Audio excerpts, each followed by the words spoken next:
Good evening from Washington, D.C., and thank you to those of you joining us from around the world for news from a Catholic perspective. I'm Lauren Ashburn. Motion failed. The U.S. bishops will not encourage the Vatican to speed up its investigation and release documents regarding allegations of misconduct against Archbishop Theodore McCarrick.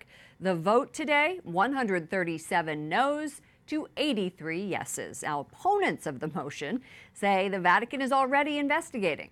Meanwhile, an alleged victim of McCarrick's is speaking out for the first time to the public.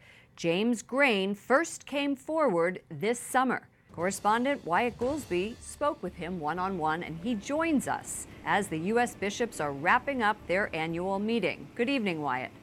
Good evening, Lauren. After all the debate and all of the discussion, it is clear that the U.S. bishops are divided on how best to address the clergy sex abuse crisis. And not only how to address the crisis, but also how to address Archbishop Theodore McCarrick. And that was reflected in today's voting, which some bishops tell me was largely symbolic. But it's not theoretical or symbolic for James GREIN, who says he endured abuse by Theodore McCarrick for almost 2 decades.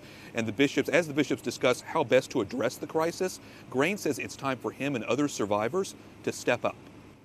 Jesus' law is much higher than pontifical secrets, as witnessed by yesterday's words.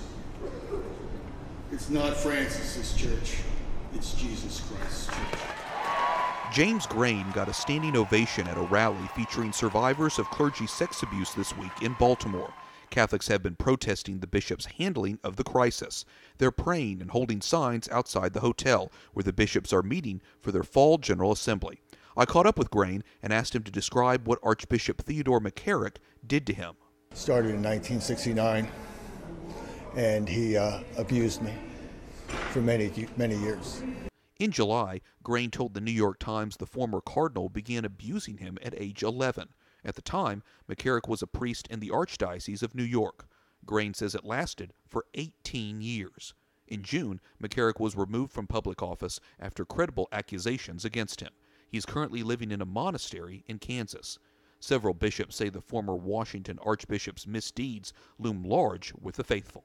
The whole concern about Archbishop McCarrick is everywhere with everybody. It's a very a feeling of betrayal, shame. How could this happen? And just to be upfront, most of the folks that speak to me think he needs to be dismissed. He is not welcome. We should say that for his sake and out of respect for those whom he harmed. Well, the issue of clergy sex abuse is a subject Catholics are following closely, according to our own study carried out by Kantar Media. In July, the discussion of priest sex abuse was the most prominent for the month, and McCarrick was one of those topics largely discussed online, social media, and even in broadcast. Now, in addition to all of that, today the bishops had their final day of voting in which they passed a landmark statement about racism. Tonight, though, they go home with no concrete measures about how to address the crisis in terms of bishop accountability. Lauren? Correspondent Wyatt Goolsby reporting from the Bishops' Conference in Baltimore.